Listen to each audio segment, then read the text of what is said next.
Uh, Hola, ¿qué tal? Osman acá. Em, Hoy día traigo algo un poco distinto, no en cuanto a tema, sino que a formato. Sucede que hace unas semanas, un par de días, de hecho, estuve en un meetup, en el meetup de Noders, que se realizó en eClass, y estuve participando con la charla que les voy a mostrar hoy, ahora. Y la razón por la que la estoy subiendo a YouTube es porque algunas personas me comentaron que les hubiese gustado asistir al meetup, pero no pudieron. Así que, qué mejor forma de disponibilizar este contenido que subiéndolo acá. Entonces cuando digo que es un poco distinto, voy a tener una presentación acá, como pueden ver, y voy a hacer básicamente la misma charla que hice ese día. ¿Ya? Y la charla, propiamente tal, se trata de programación funcional 101 en JavaScript. ¿Ya? Y el 101 yo no tenía idea, pero es básicamente como la notación que tienen los cursos en las universidades, o no solo las universidades, pero en Estados Unidos. Entonces el 101 es el más básico. Ya, entonces la gracia de esta presentación es que introduce estos temas para gente que no tiene conocimiento sobre programación funcional. Abordamos las partes como más básicas, pero haciéndolo de una forma que intente como que trate de mostrarle a las personas que están viendo esto lo útil que puede llegar a ser. O cuáles son las ventajas, desventajas, o cómo finalmente se hace y qué cosas corresponden a hacer programación funcional. Ya, entonces eso es a grandes rasgos la charla. Entonces, sin más preámbulos, démosle. Bueno, entonces la primera pregunta que nos vamos a hacer es ¿qué es programación funcional? ¿Cierto? Y esto lo saqué de un libro que estoy leyendo, que empecé a leer hace poco, que es de Clojure, del lenguaje Clojure. Y dice, si le preguntas a 100 programadores por la definición de qué es programación funcional, probablemente vas a obtener 100 respuestas distintas.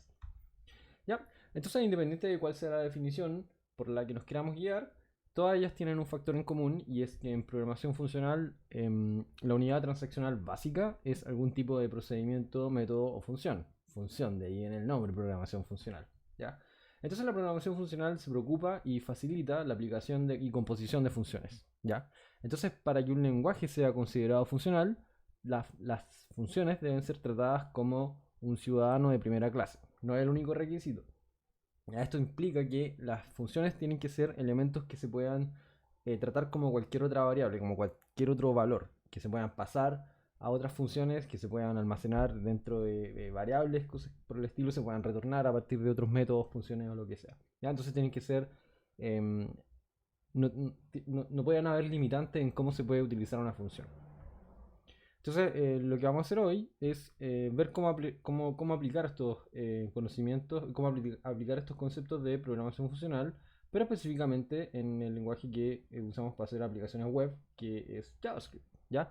¿Por qué es importante también y cómo y por qué deberíamos utilizar programación funcional en JavaScript por sobre programación orientada a objetos? ¿Qué pasó acá? Ahí sí. Bueno, esta era la parte en la que yo me autopresentaba y decía, hola, soy Osman Sea, soy frontend developer, trabajo en Corner Shop, si me quieren seguir en Twitter estoy acá en @daslaf. Sucede que también es mi segundo nombre. Y aquí viene la parte en que yo digo, estamos contratando en Corner Shop, etcétera, etcétera. Si usted quiere trabajar con nosotros, hábleme después de la charla o métase acá a cornershopapp.com/jobs, que es donde están todos los trabajos, todas las ofertas laborales que tenemos actualmente en Corner Shop. Así que eso, si alguien está interesado, puede darle un vistazo. Entonces, fin del aviso, movámonos. Bueno, entonces, em, sucede que cuando uno lee un artículo en Medium o en DevTube o en cualquier otra página o lo que sea, lo primero el primer ejemplo con el que se topa es este probablemente, donde tenemos un arreglo, estamos aplicando la función map y le pasamos a una función que hace alguna cosa y nos retorna un arreglo nuevo, ¿cierto? Em, y este es probablemente el primer ejemplo con el que nos vamos a encontrar siempre, ¿ya? Entonces nos vamos a quedar con esa sensación de que y probablemente así lo va a transmitir el artículo, de que hacer programación funcional es eh, utilizar estos métodos que están dentro de todos los arreglos, como map, reduce y filter. Y eso de hacer programación funcional, es utilizar las funciones que se encuentran en array.prototype. Ya, entonces eso nos limitaría a pensar que quizás hacer programación funcional es trabajar solo con arrays, lo que es mentira. Y esto no es tan incorrecto.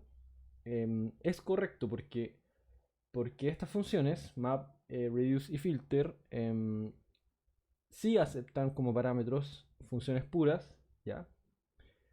Entonces estamos utilizando funciones básicamente y además son funciones puras, pero hay mucho más que utilizar estos tres métodos o cuatro o cinco si es que queremos usar otras cosas. ¿Ya?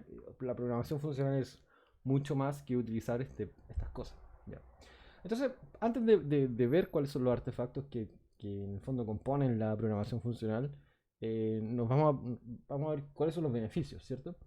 Entonces, acá hay una lista de beneficios, los podemos leer todos y explicándolos. Entonces, por ejemplo, es más fácil razonar sobre las funciones puras que impuras, y esto es básicamente porque una función pura es una función que solo depende de sus inputs, y para un mismo input siempre va a retornar el mismo output, ¿ya? Entonces no hay como contexto implícito. Por ejemplo, si nosotros en una función hacemos uso de this, de la variable, o sea, del valor this, eso depende mucho del contexto de ejecución, ¿ya? Entonces lo hace un poco más complejo de razonar porque uno tiene que preguntarse, ok, ¿cuál es el valor de this en este momento? Cuando utilizamos funciones puras, todas estas cosas vienen a partir de los inputs, de los parámetros de la función, entonces no nos cuestionamos de dónde vienen, sabemos que vienen explícitamente de ahí, ¿ya? Por lo mismo, testear es mucho más fácil porque no hay contexto implícito, no tengo que pensar en qué escenario se va a llamar esto, solo tengo que recibir este set de inputs y verificar que el resultado sea el esperado, ¿cierto? Debuguear es más simple, generalmente porque la data fluye en una dirección. Y en esto quiero decir que cuando yo proceso data a través de funciones, lo que hago es pasarle data a una función, voy a recibir más data y después voy a tomar esa data y se la voy a pasar a otra función. Y así sucesivamente hasta que obtenga mi resultado final, ¿cierto? Entonces sabemos que la data va pasando de una función a otra secuencialmente y es mucho más fácil de seguir, ¿ya? Los programas son más robustos básicamente por todas estas razones que estamos listando acá. Y en general los programas funcionales se escriben con abstracciones de nivel más alto, ¿ya? ¿Y por qué? Porque nosotros usamos funciones y las funciones expresan intención. Y la gracia de utilizar funciones es ocultar también estos detalles, por ejemplo, que son de más bajo nivel, que, por ejemplo, cuando uno quiere iterar sobre un arreglo, en este caso mapear un arreglo a otra cosa, lo único que uno dice es declara la intención que es mapear, ¿cierto? Y la forma en que se mapea se describe en la función que uno le pasa a map, y no necesariamente tenemos que pensar en cómo iterar la estructura que estamos recibiendo, sino que solo decimos, ok, quiero transformarla de esto a esto otro. Ya no tengo que pensar en cómo voy a iterar esa estructura. Voy a crear un arreglo inicial donde voy a luego aplicar valores y voy a guardar esos valores, o sea, voy a aplicar una función de proyección que luego voy a guardar esos valores, esos resultados los voy a guardar en ese arreglo y después lo tengo que retornar. Si quiero implementar otra cosa como reduce, tengo que hacer otra cosa, ver cómo iterar ese arreglo y obtener el valor previo y el acumulador. Em, entonces, cuando esos detalles de bajo nivel están expuestos, uno tiene que pensar en esas cosas, mientras que cuando usamos funciones que esconden esos detalles, porque son detalles finalmente, no pensamos en esas cuestiones y son mucho más declarativos, ¿cierto? Mucho más fácil de leer. Ya, esta es una cuestión que está completamente como... hay como un acuerdo en que básicamente o sea, más que un acuerdo, es como que es un consenso de que siempre leer código declarativo es mucho más claro que leer código imperativo, por las razones que acabo de dar. ¿Ya? La firma de una función es muy expresiva. Esto significa que si trabajamos en un lenguaje tipado, yo puedo describir cuáles son el tipo de los parámetros que recibe una función de entrada y si es que retorna algo, ¿cierto? ¿Cuál es el tipo de ese parámetro? Y cuando no retorna nada una función, probablemente es porque está haciendo algún side effect, ya está haciendo algo como por ejemplo renderizar o una llamada a una API o cualquier cosa por el estilo, generalmente ese tipo de funciones, cuando no retornan algo en específico, están ejecutando un efecto secundario. Entonces es mucho más fácil entender qué es lo que hace una función, si va a ser una función pura o si es una función impura, y si va a ser algo como con un efecto colateral o algo por el estilo. ¿Ya? Entonces además eliminan toda una categoría de bugs cuando se trabaja con paralelismo y concurrencia, ya que no hay memoria compartida. Y esto no aplica tanto en el terreno de JavaScript, porque sabemos que JavaScript es solo un thread, ¿cierto? No hay multithreading en JavaScript como en otros lenguajes. Pero, por ejemplo, un ejemplo con el que nos podemos relacionar es Rootscope de AngularJS, si alguien recuerda eso.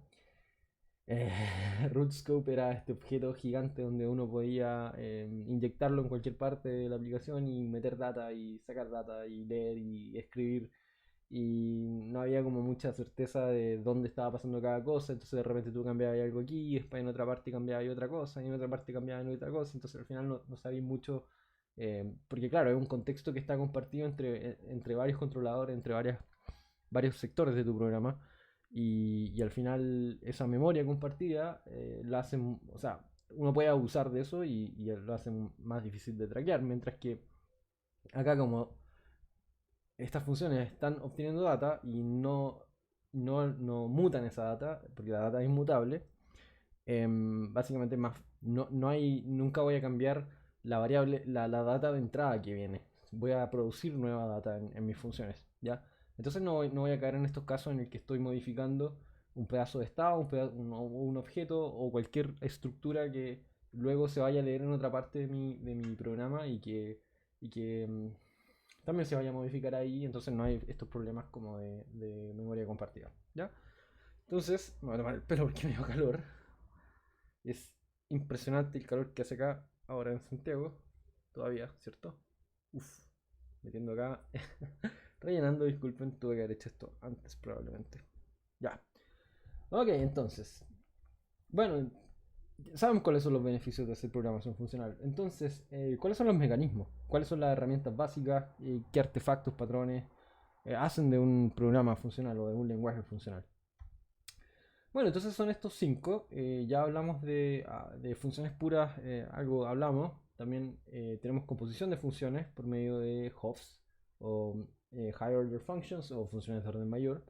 También hablamos de inmutabilidad un poco, encapsulación de efectos colaterales y Abstract Data Types. Y este último punto no es un requisito, pero muchos lenguajes funcionales sí los implementan, como Haskell, por ejemplo, entre otros.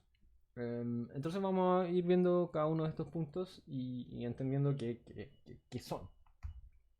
Ok, entonces funciones puras. Esta es la expresión mínima de una...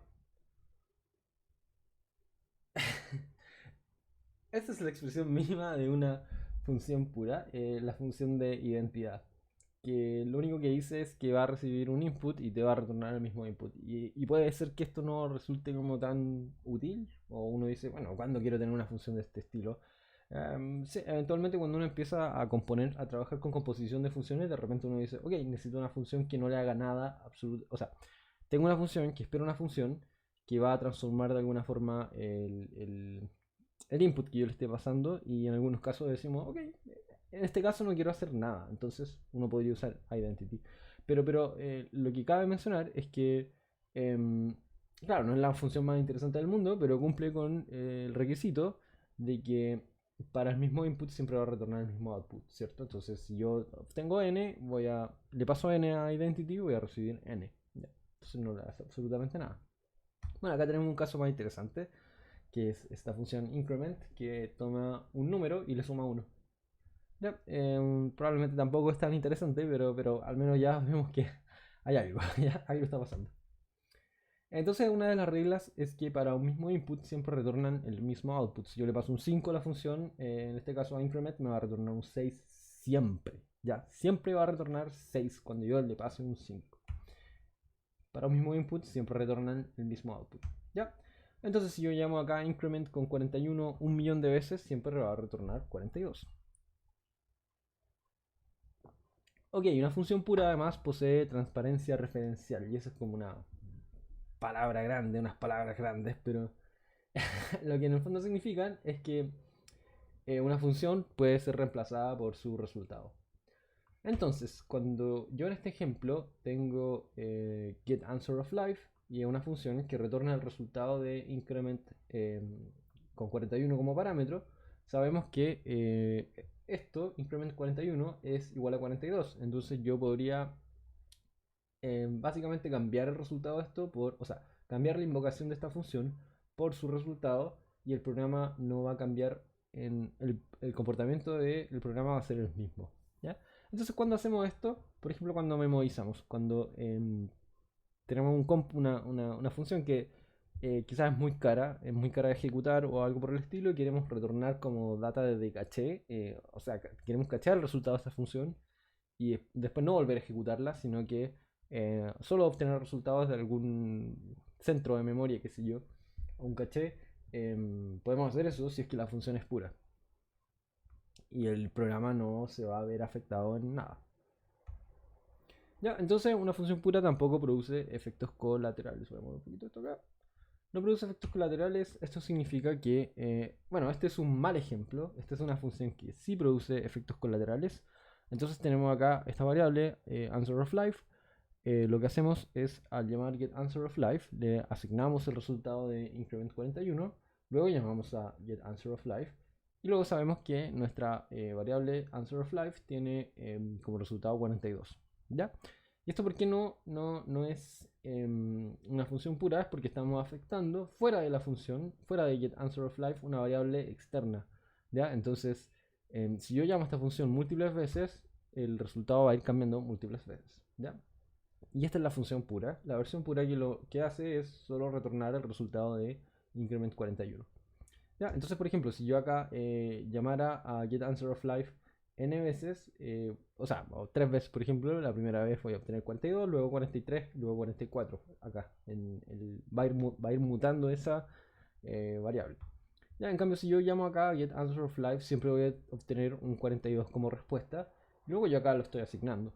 Y en este caso, getAnswerOfLife es una función pura, porque no tiene un efecto colateral. Ok, entonces hablemos de composición de funciones. Y antes de ver ese tema, tenemos que entender que es una función de orden mayor. ¿Ya? Entonces, una función de orden mayor es una función que recibe otra función como parámetro o que tiene un valor retornado otra función. O sea, recibe una función como parámetro o retorna otra función.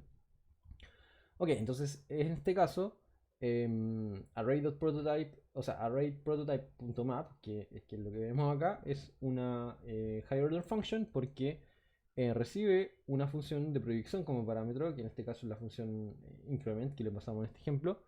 No, entonces, lo importante es que, y lo interesante es que esta función que le pasamos acá no sabe absolutamente nada de que está siendo utilizada en map. Lo único que hace esta función es decir, ok, yo tomo un número y te retorno el número más 1. Entonces le importa un comino el contexto de donde se llama, en este caso en map.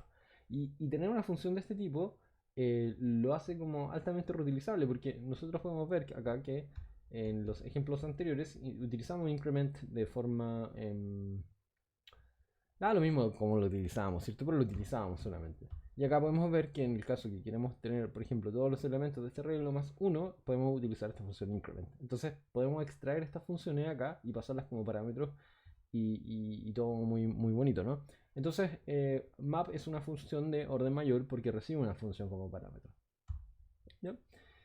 Acá tenemos otro ejemplo y esta es una función de orden mayor por partida doble, si se puede decir de una forma. Primero porque esta función validate va a obtener un key y una función de validación, o sea, está recibiendo una función como parámetro y además va a retornar esta función. ¿Ya? Esta función es lo que se está retornando, que es una función, ¿ya? Que va a retornar un objeto donde acá en el nombre del key le vamos a poner el key y acá le vamos a pasar el resultado de llamar a la función, aplicar la función de validación con el valor que va a recibir la función que retornemos, ¿ya? Entonces, por ejemplo, acá lo que vamos a hacer es llamar a isAOL, ¿ya? Vamos a crear esta función, que es lo que retorna la función validate, ¿ya? estamos acá llamando a validate y nos va a retornar esta función. Lo que va a hacer es, le vamos a pasar como parámetro un key que se llama answer of life y luego le vamos a pasar una función que va a validar si es que el valor que le estamos pasando, ya, si es que el valor que le estamos pasando, el valor que le vamos a pasar a esta función, o a isAOL, es igual a 42. Y eso es básicamente lo que estamos validando. Entonces, validate es una función de orden mayor porque, bueno, ya vimos que recibe una función como parámetro y además retorna una función. Entonces, este isAOL, is answer of life, es una función. ¿Ya? Entonces, como es una función, la podemos aplicar. Y aquí le pasamos 42 y obtenemos que el objeto con el key answer of life tiene un valor true. Y si le pasamos 41 es false porque comparamos con esta función acá. Utilizamos esta función para comparar acá si es que el valor que le pasamos es true o false. ¿Ya? Entonces, aquí tenemos un ejemplo de una higher function que retorna una función un poco contrived, un poco como complicado el ejemplo, pero es una forma de demostrar básicamente qué son. ¿Ya? Ok, entonces, en JavaScript todas estas cosas son posibles porque las funciones son ciudadanas de primer nivel del lenguaje y pueden ser tratadas como cualquier otro valor, como ya habíamos hablado, que es uno de los requisitos para hacer un programa, para hacer un lenguaje de programación funcional. Entonces, esto implica que en JavaScript se puede hacer código funcional, ¿ya? Ok, entonces nosotros habíamos hablado que el nombre de esta unidad es composición de funciones, ¿ya? Entonces una forma de composición es utilizar higher functions, o sea, ¿qué es composición? ¿Cierto? ¿Qué hay de composición? ¿Qué vamos a hacer con composición? Vamos a hablar de eso un poquito más adelante, ¿ya? Ok, entonces el tercer punto era inmutabilidad. Y una estructura de datos es inmutable cuando, para representar un cambio de estado, no alteramos la estructura en sí, sino que derivamos una nueva estructura de datos a partir del original. Ok, entonces, tenemos acá esta make birthday, ¿cierto? Que es una función que recibe una persona, luego chequea si es que la persona está de cumpleaños, check if birthday, person birthday, ¿cierto? Si es que es el cumpleaños, person age más one, ¿cierto? Entonces estamos diciendo que si, independiente de lo que haga este check if birthday, nos va a decir si es que la persona está de cumpleaños o no, y si está de cumpleaños, le va a aumentar el valor a su edad, en uno, ¿ya? Entonces, em, la forma en que tratamos la data en esta función es inmutable o mutable. Este era el momento de trivia que hice en la presentación donde la gente decía mutable, inmutable, o no decían nada, como pasó. Nadie dijo nada. En fin, esto es mutable, ¿cierto? Porque si nosotros vemos acá cómo aplicamos esta función, en este caso soy yo, myself, name Osman, edad 30, no por mucho, porque estoy de cumpleaños. El día que tú veas este video es el día de mi cumpleaños, el 2 de marzo. Bueno, probablemente quizás lo va a ver otro día, pero el día que yo subo este video es el 2 de marzo y es mi cumpleaños, entonces voy a tener 31 años. Em, entonces acá llamamos a make birthday, ¿cierto? Y luego imprimimos la versión de myself. Y vemos que tengo la edad de 31, porque ya cumplí años. Ya. El problema de esto es que cada vez que yo llame esta función, va a ir aumentando mi edad, ¿cierto? Y esto no es no bueno, porque estoy mutando la data que le paso como input. Si vemos acá, exactamente en este lugar, yo paso person y lo que estoy haciendo acá es agregándole 1 a la edad de esta persona. Entonces estoy mutando person. ¿Ya? Y eso nos puede llevar a este caso en el que si yo llamo a esa función muchas veces, en el día que exactamente sea, por ejemplo, el cumpleaños, se va a sumar la edad mucho. ¿Ya? Ahora, obviamente, uno podría poner un guardia y decir acá si es que la edad ya subió ese día o qué sé yo, da lo mismo, pero vemos cuáles son las consecuencias que puede tener llamar esta función así. ¿Ya?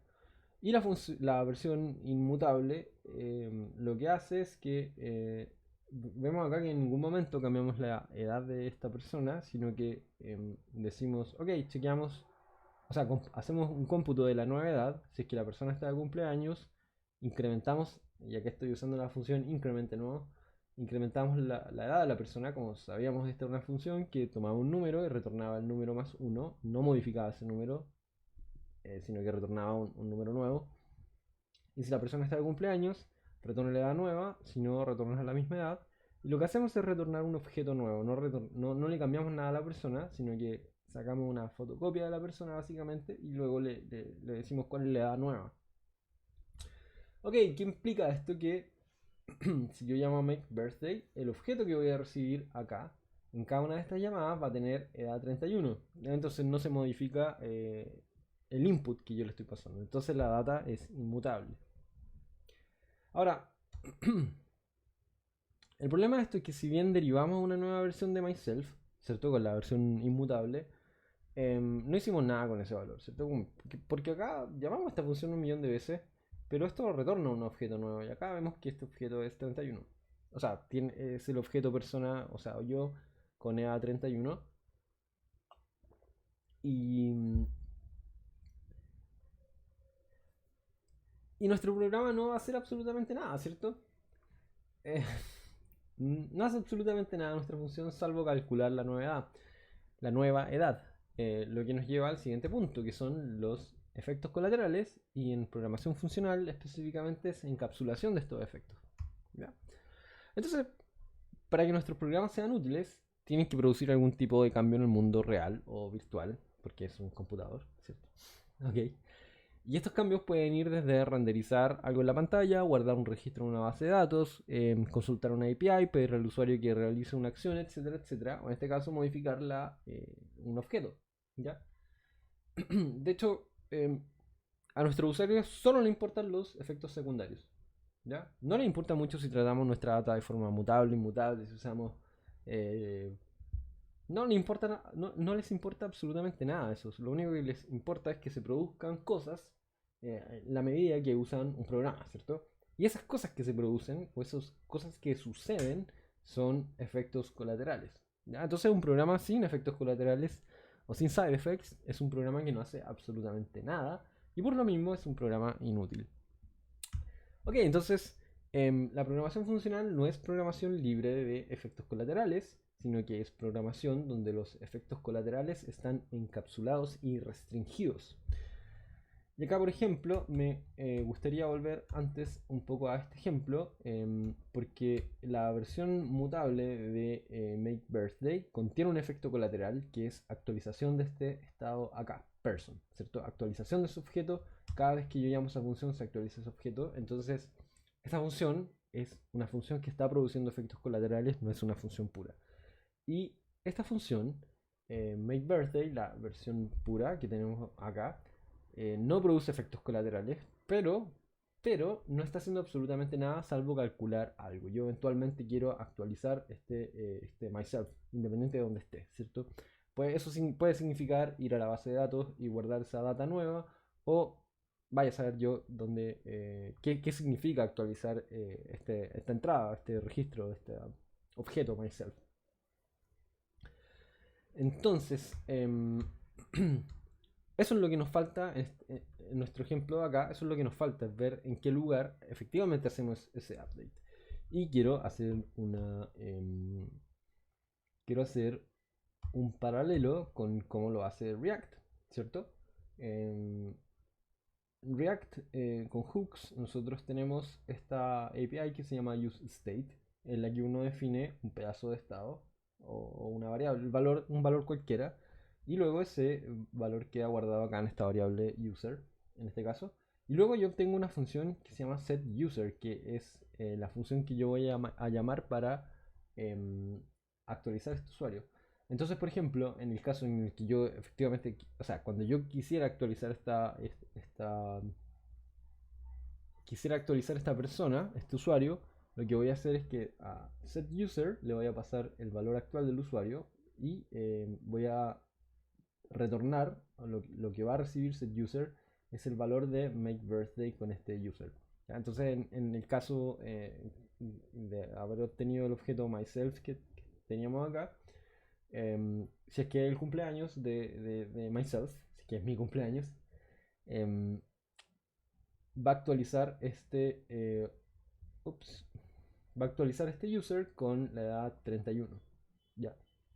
Entonces, acá lo que está haciendo React es encapsular el lugar donde se realiza esa actualización de estado, ¿cierto? Nosotros no tenemos idea cómo lo hace internamente, solamente lo hace, ¿ya? Y cuando lo hace, eso va a gatillar otra cosa, que es que se actualice la UI que está utilizando ese pedazo de estado, ¿cierto? Se va a actualizar ese componente, se va a renderizar y qué sé yo. Entonces, acá lo que hace React es que el cambio de estado finalmente, que lo maneja internamente, o sea, encapsula ese efecto colateral que es actualizar estado, ¿ya?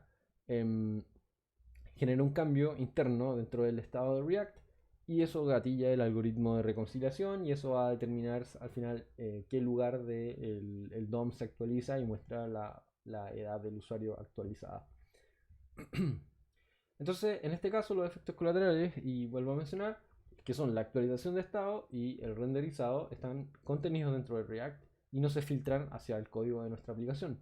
Yo en ningún momento, acá, cuando defino mi estado acá y después lo actualizo, en ningún momento estoy viendo cómo hacer esa actualización de estado, cómo reasigno ese objeto o lo cambio de alguna forma. Eso es transparente para nosotros. React lo hace por debajo. Entonces está encapsulando esos efectos colaterales dentro de la implementación de React. ¿Ya? Entonces eso es todo lo que tengo que decir al respecto. Y finalmente vamos a hablar sobre Abstract Data Types, pero primero tenemos un intermedio, porque ha sido yo creo que una presentación un poco tediosa, o con hartos conceptos. Em, y antes de proseguir, quiero que me acompañen en un viaje en el tiempo. ¿Ya? Puede resultar un poco raro, pero no vamos a ir precisamente al futuro, ni de vuelta al pasado, ni de vuelta al pasado futuro. No es un viaje hacia el futuro, sino que es un viaje a un momento de nuestras vidas donde todo era más simple, donde nos sentíamos muy seguros, sin preocupaciones, sin problemas, sin estrés y sin toda la carga emocional que tiene ser un adulto, ¿cierto? Y, y ese lugar es matemática de quinto básico. Sí, ese es nuestro lugar seguro, matemáticas de quinto básico.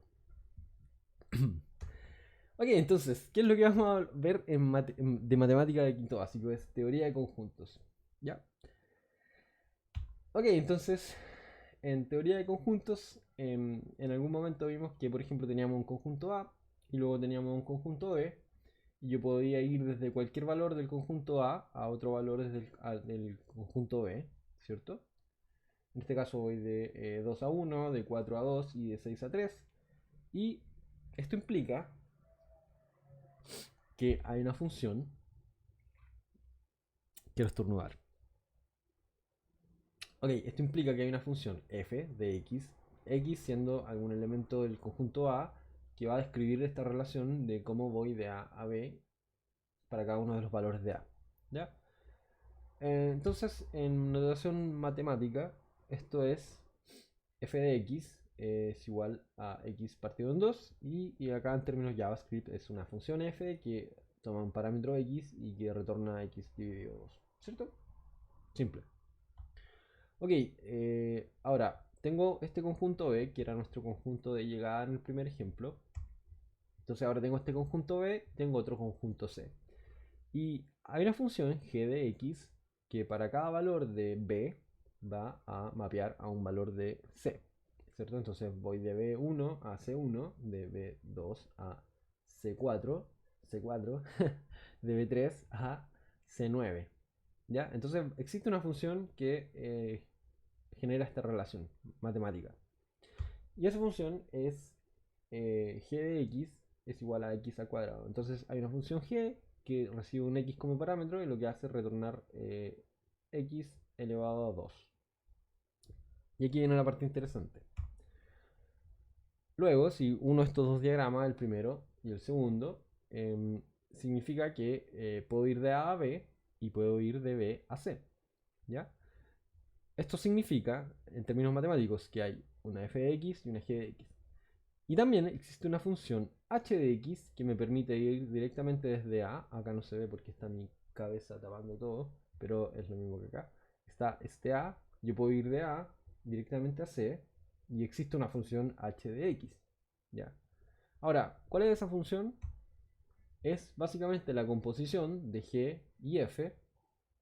¿Ya? Entonces h de x es la composición de G y F, que significa que a G le voy a aplicar el resultado de f de x. ¿Ya? Entonces, en términos JavaScript, esta es la función h que recibe un x que retorna el resultado de G aplicado al resultado de f de x.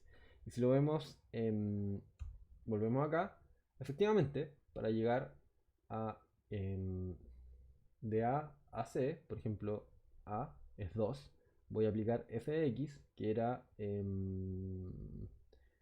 x dividido 2, entonces 2 dividido 2 es 1, y luego voy a decir 1 al cuadrado, que era g de x, es 1. Lo mismo acá, 4 dividido 2 es 2, y 2 al cuadrado es 4. Y lo mismo acá, 6 dividido 2 es 3, y 3 al cuadrado es 9. Ya, entonces obtengo el resultado de f de x, y ese resultado se lo paso a g de x, y ese es el resultado final de c. Entonces esta función h es la composición de G y f sobre x. Ok, entonces esta forma como nesteada, ¿ya? Existe una utilidad, por ejemplo, en alguna librería, o nosotros mismos podemos escribir una utilidad en el que digamos que, bueno, h es la composición de g y de f. Entonces, esto va a retornar una función, y para cualquier x que le pasemos a h, se va a aplicar f en f, entonces se va a aplicar la función f con ese x, y va a retornar un resultado, y ese resultado se va a aplicar a la función g. ¿Ya? Y ese resultado va a ser el resultado de llamar a la función h de x. Entonces vemos acá que la función h, que es la composición de g y f, cuando llamamos a h con 2 es 1, 4 y 9. Entonces si nos vemos acá, 2, 4 y 6, 2, 4, 6 retorna 1, 4, 9, ¿cierto? Ups. Ahí está. 2, 4, 6 nos retorna 1, 4, 9. Y voilà, eso es composición de funciones. Y eso era la parte que nos quedaba que ver. Ya, pero en el fondo quería verlo en este lugar y no al principio, porque creo que era importante entender que hay inmutabilidad de datos y hay un montón de otras cosas. ¿Ya? Entonces, sigamos con esta idea de los arreglos, ¿ya? O sea, de los conjuntos. Entonces pensemos por un minuto que un conjunto, ¿cierto? Estas como bolitas que tenemos acá, estos conjuntos, pueden ser representados como arreglos, ¿ya? Entonces tendríamos dos conjuntos, el conjunto de A y el conjunto C. Sabemos que existe una relación entre A y C que puede ser descrita con este H. Y pensamos que es un arreglo, ¿cierto? Entonces yo tendría un arreglo con tres números, y acá tendría un arreglo con tres números más. Y si yo quiero obtener un arreglo a partir de otro arreglo, puedo usar algo como map, ¿cierto? Entonces efectivamente lo que estoy haciendo acá es, estoy describiendo este h de x, lo que hace es describir map básicamente. Dice, si tú quieres a partir de un arreglo con 2, 4, 6 obtener un arreglo con 1, 4, 9, probablemente puedes mapear ese arreglo inicial que tiene 2, 4 y 6, aplicarle una función, pasar una función a ese map y obtener otro arreglo que tenga este 1, 4, 9. ¿Ya? Entonces, eso es básicamente lo que estamos haciendo al describir la operación map. ¿Ya? Entonces estamos diciendo, map es una operación que toma una función, toma una lista de tipo A, o sea, la función va de A a B, de un tipo A a un tipo B, toma una lista de tipo A y retorna una lista de tipo B. En este caso puntual de los conjuntos y estos como pseudo arreglo o como queramos llamarlo, tenemos una función que es h, tenemos una lista de A que son números y una lista de B que son más números, pero podrían ser otras cosas como strings, podrían ser objetos, lo que sea. Entonces, esta es básicamente la descripción de map, ¿ya? Y esta es una notación que se llama, que utiliza el sistema de tipo Hindley-Milner, que proviene del cálculo lambda, Y hay lenguajes que lo utilizan como Haskell, PureScript y otras cosas de ese estilo. Entonces esto es una forma de hacer de anotar cuál es, cuál es la implementación de map. ¿Qué es lo que hace? Recibe una función que va de A a B y una lista que tiene as y retorna una lista que tiene bs. Ya, y si lo queremos aplicar en términos de JavaScript, tenemos una función que va de un tipo a un tipo. Tenemos em, una lista una lista de un tipo, y lo que obtenemos es la función mapeada. O sea, es el arreglo mapeado con la función que le pasamos inicialmente. Y este es otro arreglo de tipo B. ¿Ya? Y esta es una definición bien genérica de map. ¿Ya? Entonces, ¿cómo aplicamos esto? Le pasamos una función h, que ya sabemos que era la composición de g y f, y luego le pasamos un arreglo y obtenemos el arreglo de salida, que es efectivamente lo que habíamos descrito con nuestro diagrama de conjuntos y nuestras funciones inicialmente. Ok, entonces sigamos con este ejercicio. ¿Qué pasaría si en vez de tener un arreglo tenemos un objeto? ¿Ya? Por ejemplo, coordenadas. Tenemos las coordenadas cartesianas x y z con valores 2, 4 y 6. Yo podría mapear estas coordenadas a otra cosa, ¿cierto? Bueno, vamos a hacer una reimplementación de map en que determinamos si esto es un arreglo, aplicamos map en el arreglo en sí, pero si es un objeto, lo que vamos a hacer es sacar los entries que nos va a retornar un arreglo de tuplas, donde el primer elemento de cada tupla es el key y el segundo es el valor. Y luego vamos a crear un objeto nuevo aplicando la función a ese objeto. Entonces, también podríamos implementar un map en Object Prototype, pero como sabemos eso es una mala idea. Y lo que pasa es que cuando le pasamos un objeto a nuestro map, que en este caso es súper genérico, o sea, le importa un comino qué es lo que le pasemos acá, o sea, o no está necesariamente, no es un método que esté necesariamente dentro, por ejemplo, del objeto, ¿cierto? O del arreglo, sino que solo le pasamos una función y algo más. Y en este caso le pasamos un objeto y nos retiene y nos devuelve el objeto con las coordenadas. Entonces aquí estamos mapeando un objeto básicamente, no estamos mapeando un arreglo, estamos mapeando un objeto. Y estamos aplicando esta función h para cada uno de los valores de estas entradas del objeto. ¿Ya? Entonces también podríamos pensar que esto lo podemos hacer con un string, ¿cierto? Podríamos decir, ok, voy a aplicar map a un string donde voy a mapear cada una de las entradas del string y obtener otro string de vuelta o una lista o algo por el estilo. También se podría hacer, pero da lo mismo porque lo que pasa es que tendríamos que adecuar nuestra implementación de map, ¿cierto? Para decir, ok, si es que el tipo es un objeto, si es que es un arreglo, si es que es un string, si es que cualquier otra cosa, voy a mapear y voy a hacer algo, ¿cierto? Salvo que existiera un protocolo definido que nos permitiera implementar map para cualquier estructura de datos. ¿Ya? Y aquí es donde viene esta noción de los abstract data types. Son tipos de datos abstractos. Entonces, yendo un poquito más así como avanzado, esa estructura bien genérica se llama un functor. ¿Ya? Y el functor lo que va a hacer es que em, este functor tiene un f, ¿ya? O básicamente este f,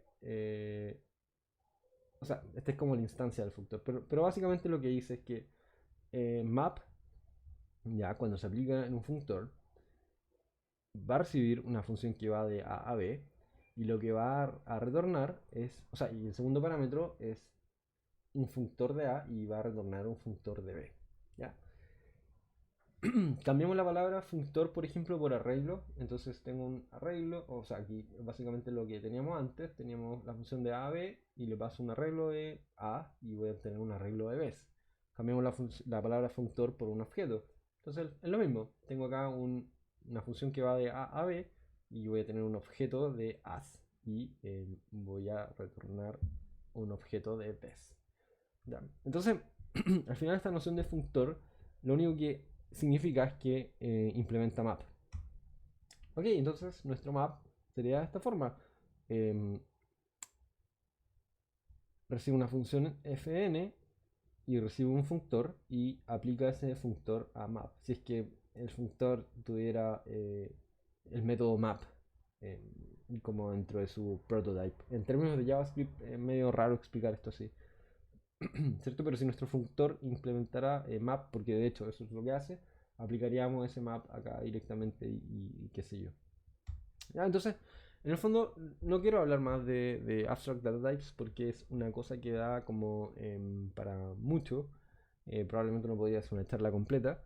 Pero lo que sí es importante saber de esto es que son al final abstracciones de operaciones comunes, ¿cierto? Y que no están restringidas solo a un tipo de estructura de datos. O sea, en este caso, si es nuestra estructura de datos, que puede ser cualquier cosa, implementa este protocolo, nosotros podríamos básicamente utilizar map de forma genérica.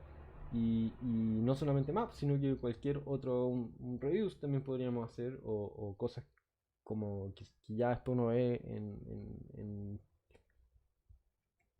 en estas librerías que tienen utilidad de programación funcional o librerías estándar de los lenguajes de programación funcional, cosas como FlatMap em, y cuestiones por fold y cosas por el estilo. ¿Ya?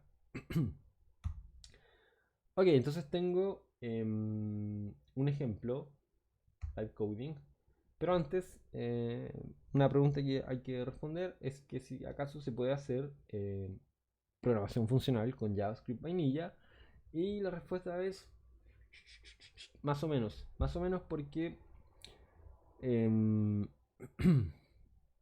JavaScript no tiene una librería estándar, no tiene, o sea, las estructuras de datos como map y object implementan ciertas funciones, pero no es como que yo, por ejemplo, existiera un map que yo pueda aplicar en un objeto y aplicar en un arreglo, que es una operación, como vimos, es una operación genérica, ya no depende de la estructura de datos en el sentido en que según la estructura de datos que yo vaya a mapear, voy a recibir la misma estructura de datos, pero con los valores distintos. Finalmente estas estructuras son como cajitas que encapsulan cosas.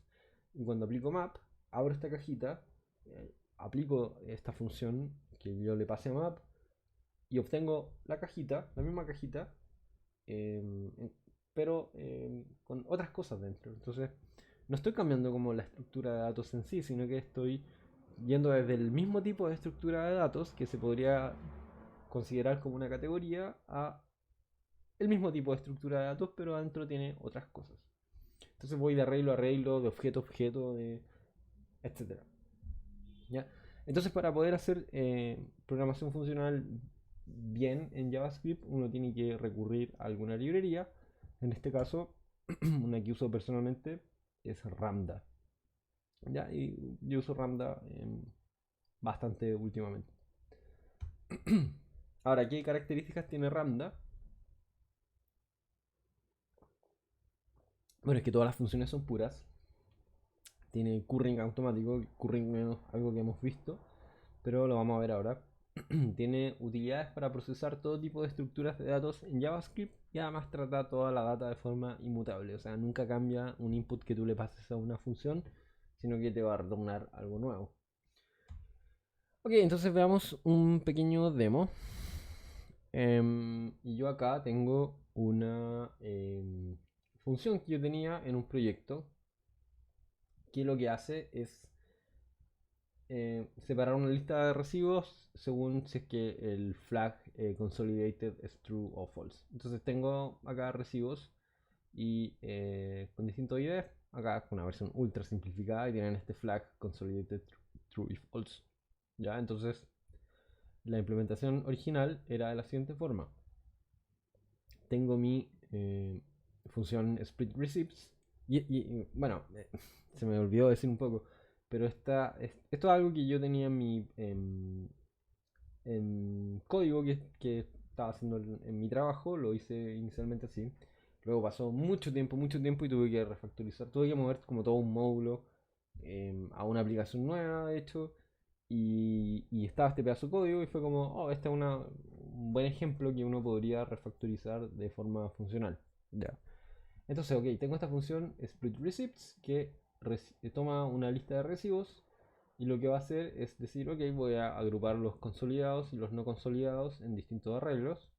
Y luego voy a retornar un objeto con los consolidados y no consolidados. Y lo que hago acá es iterar con un for, ¿ya? Y de verificar si es que el recibo está consolidado, voy a agregarlo a una lista. Voy a decir, ok, consolidated igual los recibos que hayan estado consolidados hasta ese momento, más el recibo nuevo que se obtiene acá en la iteración. Y si no está consolidado, o sea, si este flag es false, lo que voy a hacer es agregarlo a la lista de recibos no consolidados. ¿Ya? Y eso sería. Entonces es un programa bastante simple, o sea, una función bastante simple, tiene 16 líneas de código y nada más. Entonces si nosotros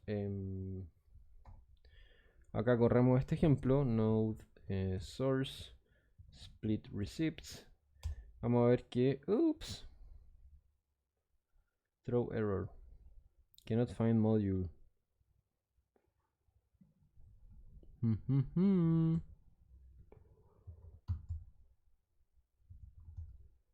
.js. Ahí está. No sé qué fue lo que pasó. Ok, entonces si nosotros corremos esto, obtenemos que acá todos los recibos consolidados están agrupados y los recibos no consolidados también están agrupados. Perfecto.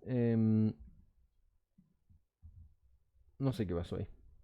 Ok, entonces, ¿de qué otra forma? Veámoslo un poco más funcional y digamos, ok, hagámoslo con reduce porque es una forma de hacer programación funcional. Al principio de la charla creíamos que sí. Ok, entonces la versión con reduce es de la siguiente forma. Voy a obtener mi lista de recibos de la misma manera. Voy a reducir estos recibos y lo que voy a hacer es retornar un objeto que va a tener esta estructura inicialmente. Va a tener va a tener un key consolidated y un key not consolidated. Básicamente son arreglos vacíos. Y en la medida que yo vaya viendo, ok, en qué key debiera ir acá. Si es que el recibo está consolidado, va a ir en el key consolidated. Y si es que no, va a ir en el key not consolidated. Y luego lo que voy a hacer es decir, ok, retorno el acumulador o este objeto inicialmente, ¿cierto?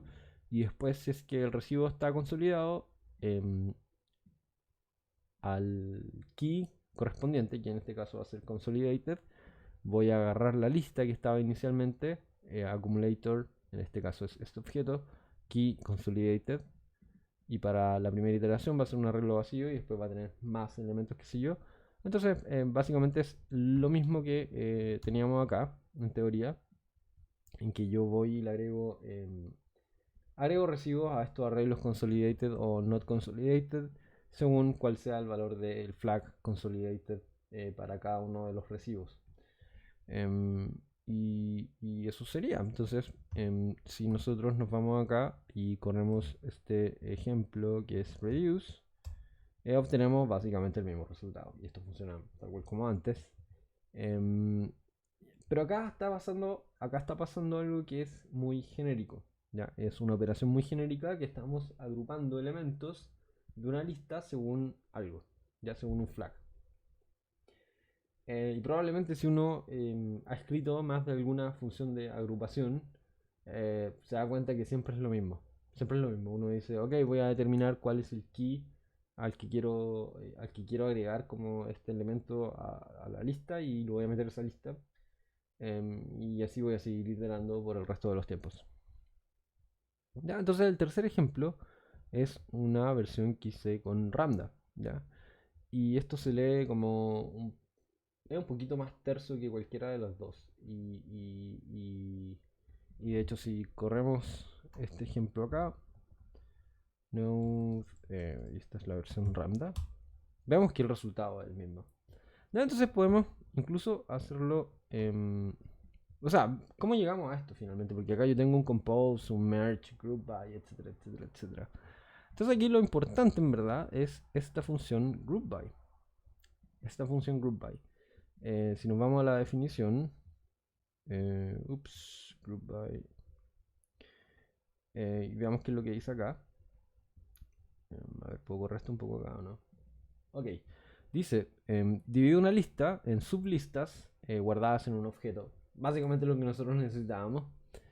Basada en el resultado de una función que retorna strings en cada elemento y agrupando los resultados de acuerdo a los valores retornados. Entonces, ¿qué significa esto? Que nosotros podemos...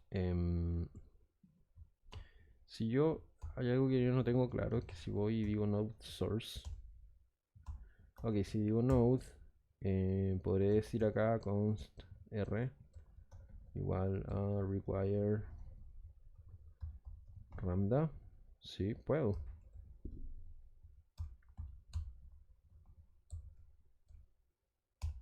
Ok, entonces ahora en R yo tengo esta lambda, ¿cierto? Ok. Vamos acá programando con el REPL. Entonces, básicamente yo voy a llamar a esta función groupBy. Y acá me dice function f2 abajo. Ups. Ah, no, probablemente ustedes no pueden ver nada de esto. My bad, my bad. Voy a mover la cámara. Voy a mover para acá. Ups. Ok. Claro, group by es una función de aridad 2. Aridad significa la cantidad de parámetros que recibe una función.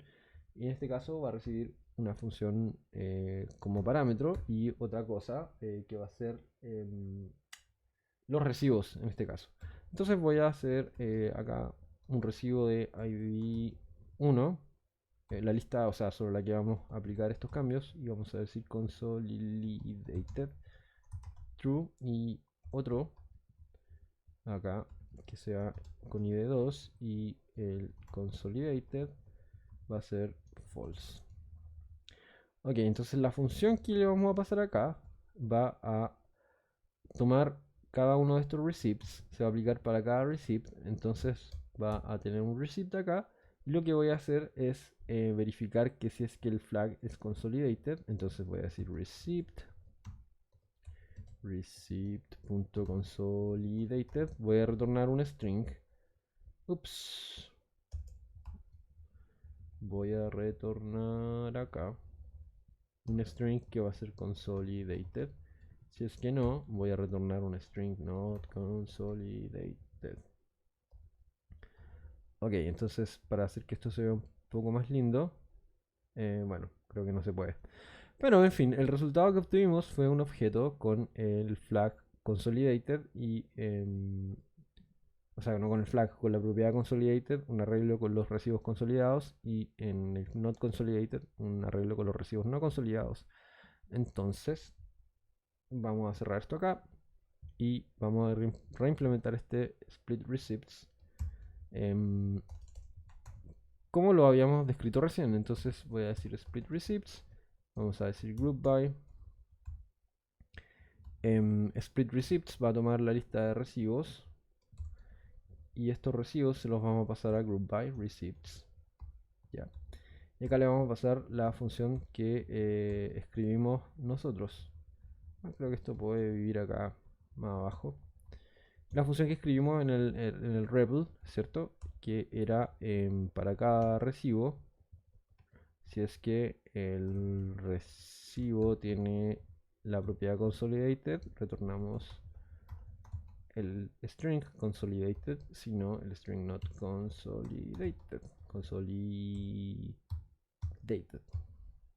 Y eso era básicamente lo que hicimos. ¿Ya? Entonces ahora voy a correr mi programa node source split receipts lambda.js y vemos que tenemos estos recibos consolidados y no consolidados. Ahora, esto tiene un problemita y voy a comentar estos recibos no consolidados. Entonces ahora vamos a tener recibos, solo recibos consolidados. ¿Ya? Y lo que vamos a hacer es correr de nuevo nuestro programa.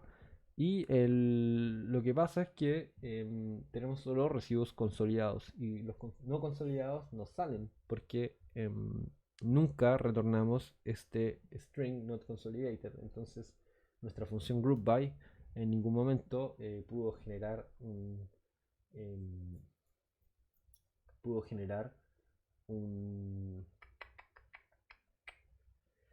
un key con eso consolidated vacío, ¿ya? Y nuestros ejemplos anteriores sí tenían ese feature. Entonces, por ejemplo, la versión reduce, podemos ver acá que si, por ejemplo, comentamos todos los que están consolidados y tratamos de obtener corremos nuestro programa, vamos a ver que los consolidados están vacíos y los no consolidados sí tienen elementos. Entonces nos falta esta parte inicial en nuestra versión que hicimos con Ramda. Nos falta esta parte, donde decimos, ok, el resultado de esto debería ser uno o lo otro. ¿Ya? Entonces acá sabemos que esto es un objeto. Entonces voy a utilizar un poco un par de variables transitorias. Vamos a mover esto así. Ok. Entonces esto es, digamos que esto es result. Y luego acá retornamos result. Return result. Ok, entonces lo que vamos a tener también es un initial state. Initial state. Sí, donde vamos a tener consolidated así y not consolidated así. Y luego, así ya está, vamos a mergear con mi initial state con los resultados result. Y ahora sí corremos este ejemplo nuevamente. Ups.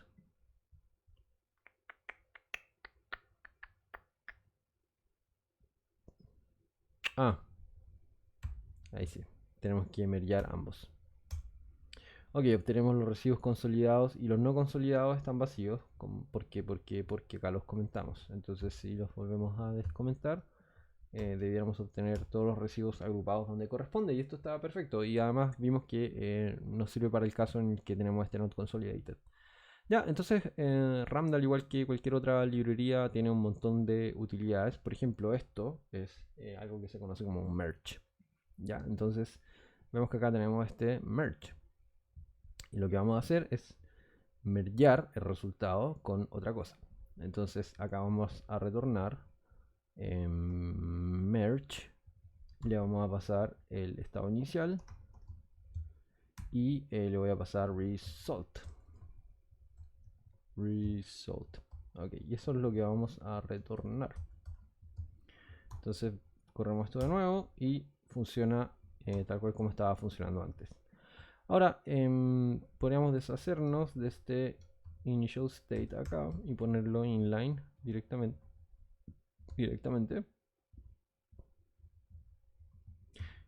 No, hagamos otra cosa primero. Cuando hablamos de Ramda, dijimos que todas las funciones tienen curring automático. ¿Y qué significa el curring? Bueno, curring es básicamente la capacidad que tiene una función de decir, yo recibo dos parámetros. Entonces, puedo aplicar la función con un parámetro y el parámetro restante, lo que voy a hacer es retornarte una función con la que tú vas a aplicar ese parámetro restante. ¿Ya? Entonces, si mi función recibe dos parámetros, puedo pasarle los dos parámetros o puedo llamar a la función con solo un parámetro, traer una función de vuelta que va a esperar ese otro parámetro en entrada. Entonces, un caso acá sería si corremos nuestro terminal acá y decimos require lambda. Por ejemplo, la función prop lo que hace es como el get de Lodash, donde uno dice que es la propiedad que quiere sacar. Entonces, por ejemplo, acá foo y acá un objeto. Entonces, básicamente me da el valor de esta propiedad. ¿Cierto? Entonces lo que hace acá obtiene la propiedad foo del objeto que tiene un foo con 2 y me dice cuál es el valor. Entonces yo podría decir, hacer una función que se llama getFoo y lo que voy a hacer es llamar a rprop y pasarle solo un parámetro foo y luego yo podría llamar a getFoo y si nos damos cuenta acá lo que hace es decirme que es una función f1 que es de aridad 1 y acá le podría pasar el objeto foo con el valor 2 o podría pasarle un objeto que no tuviera foo y me va a retornar undefined, ¿ya? Entonces, esto es básicamente curring, porque esta función prop espera dos parámetros, uno es el key y otro es el objeto, y yo puedo aplicar esta función con solo un parámetro y obtener una función de vuelta que puedo aplicar con el otro parámetro. Entonces eso es básicamente una descripción del curring, que implica que todas las funciones en Ramda están curriadas. Entonces, esta función group by, yo podría básicamente, bueno, vamos con merge primero. Bueno, lo que voy a hacer es que voy a poner inline todos los elementos dentro de merge, ¿ya? Entonces este initial state lo voy a poner acá. Y lo vamos a formatear acá un poquito para que sea un poco más amigable. Segundo parámetro que le voy a pasar es result, ¿cierto? Ahora borramos esto acá. Y nuestro programa va a seguir funcionando de la misma forma. Ahora este result, lo que puedo hacer es agarrar todo este group by y pegarlo acá abajo. Ya. Perfecto, entonces.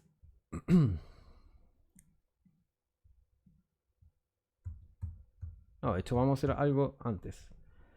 Este result, si bien sabemos que es group by llamado con dos parámetros, entonces acá lo que podríamos decir es obtener una función que se llame group by consolidation status, que va a ser la función group by con solo un parámetro, luego decir que result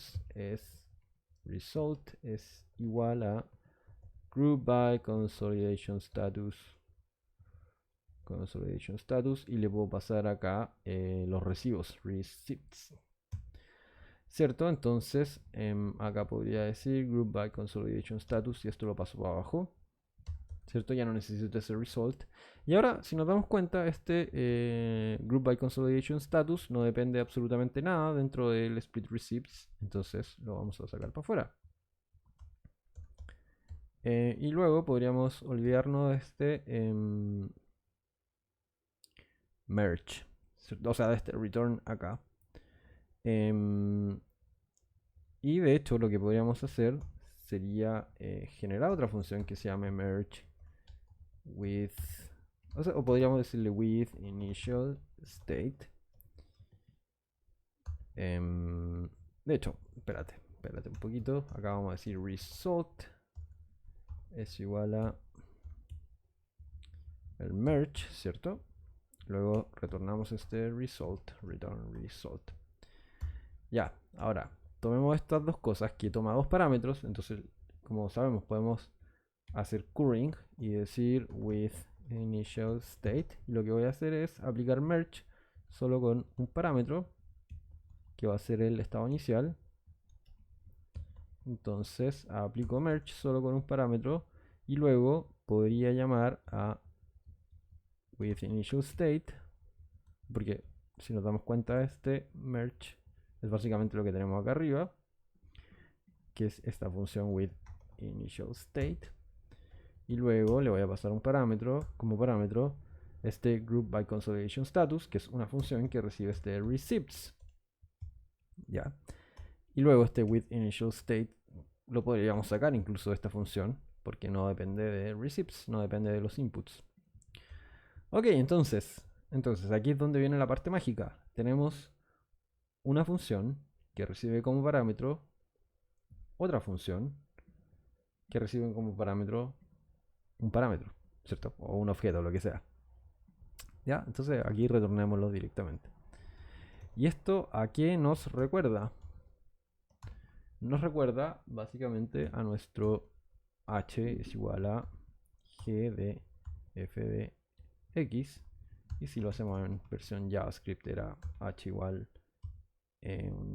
así, ¿cierto? Esto básicamente tiene este with split receipts tiene básicamente la misma forma, y nosotros habíamos dicho que esto es equivalente a decir const h igual compose g de f, ¿ya? Ahora, ¿cómo llegamos a este compose y Y esto podemos ir un pasito más adelante. Em, bueno, o sea, más que eso, porque tenemos claro que esto es igual, es idéntico a esto. De hecho, si le sacamos este return explícito, lo dejamos implícito acá, tenemos exactamente lo mismo, donde este receives es igual, es este x, with initial state es g, y este f es group by consolidation status, ¿cierto? Entonces, voy a poner with initial state acá arriba, porque eso es lo que llamamos primero. Entonces, yo podría componer g y f. Entonces, lo que voy a hacer es que compose va a tomar como primer parámetro este with initial state. Como segundo parámetro va a tomar group by consolidation status, y este compose me va a retornar una función que recibe estos receipts, ¿ya? Y ahora, para terminar de limpiar esto, yo básicamente podría eliminar este receipts acá y este receipt acá, y decir que split receipts es la composición de with initial state y group by consolidation status. Deshagámonos de esto acá, y si es que esto está completamente bien, no debiera fallar y el resultado debiera ser el mismo. Obtenemos nuestros recibos consolidados, nuestros recibos no consolidados, y luego podemos, por ejemplo, comentar estos no consolidados y vamos a obtener los recibos no consolidados vacíos. Perfecto. Y eso es una forma de hacer composición de funciones, ¿ya? Y esto nos queda mucho más claro qué es lo que está haciendo. Ahora, en el ejemplo final, nosotros acá pusimos este merge. Directamente no teníamos esta función transitoria with initial state. Entonces tomamos esto acá y lo pusimos directamente acá. Y nos deshicimos de with initial state. Y luego tenemos este group by consolidation status, que era este group by. Y lo cambiamos acá por esto, ¿ya? Ahora, nosotros acá tenemos otra cosa, if, else y qué sé yo, y es solamente un ejercicio para ver que podemos incluso, esta parte de la lógica, podemos hacerla con funciones. Y lo que va a hacer if else es recibir una condición acá, entonces acá voy a poner condition, y lo que va a hacer es retornar una función que se va a aplicar cuando el valor sea true, y retornar otra función que se va a aplicar cuando el valor sea false. Entonces, acá lo que vamos a hacer es retornar una constante,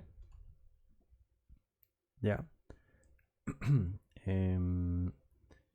que va a ser consolidated, y acá aplicamos este always, que lo que hace básicamente es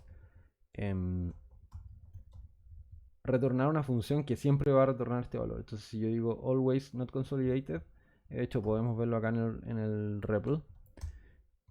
Si yo digo always, a ver, primero hagamos un require de Ramda. Si yo acá, por ejemplo, digo always foo, va a ser, y llamo a always, always, y le paso foo. Este always foo es una función que yo voy a llamar y que siempre me va a retornar foo, ¿ya? Entonces lo que estamos haciendo acá arriba es, lo que estamos haciendo acá arriba es decir que esto va a ser una función que siempre va a retornar consolidated. Y esta va a ser una función que siempre va a retornar not consolidated. Ahora, esta condición, ¿qué es? Lo que vamos a hacer es acceder a la propiedad de receive, que va a ser consolidated. Entonces esto es básicamente lo mismo que tenemos acá. Acá describimos una función que va a retornar algo, que va a retornar este consolidated o not consolidated, y acá lo que tenemos es una función que va a retornar una función que en el fondo le vamos a pasar a group by, Ya, entonces en el fondo lo que está pasando acá es que acá estamos pasando el receipt y este if else nos retorna una función y le estamos pasando el receipt acá. Pero como ya vimos, como esto es una función que puede ser la función f, por ejemplo, tener una función que toma un parámetro y retorna la llamada a una función con el parámetro es lo mismo que decir le paso la función simplemente. En este caso esta función es esto. Y esa era la versión que nosotros teníamos finalmente acá en nuestro ejemplo. Acá. Es exactamente lo que teníamos ahí. Y solo para, solo por las dudas, cerramos el REPL. Ok, cerramos el REPL y ahora si corremos nuestro ejemplo de nuevo, vamos a obtener que los not consolidated están vacíos, los consolidated están llenitos. Si descomentamos estos de acá, vamos a obtener not consolidated con 2 elementos y consolidated con 4. Y eso es el demo. Entonces acá nosotros aprovechamos de ver varias técnicas que nos permitieron expresar esto de una forma mucho más declarativa. Porque yo incluso puedo leer esto y decir componer. O sea, split receipts es una operación que compone. Y lo que hago es decir, ok, el parámetro, lo que yo le voy a pasar, lo voy a agrupar de cierta forma y lo voy a mergear con este estado inicial. Entonces yo no sé finalmente, yo no hago una implementación de cómo yo puedo agrupar. Solamente le digo, ok, te paso una función que describe cómo tú vas a agrupar. Y group by hace todo ese trabajo por detrás. Ya, entonces volvamos a los slides. Ok, entonces espero que esto haya servido como una buena introducción, que haya quedado un poco más claro qué es la programación funcional, cómo aplicar programación funcional en JavaScript y eso. Así que gracias totales. Mis redes sociales están acá. Pueden buscarme en Twitter, en Medium, escribo por ahí. Y si alguien quiere echarle un ojo a mi GitHub, genial.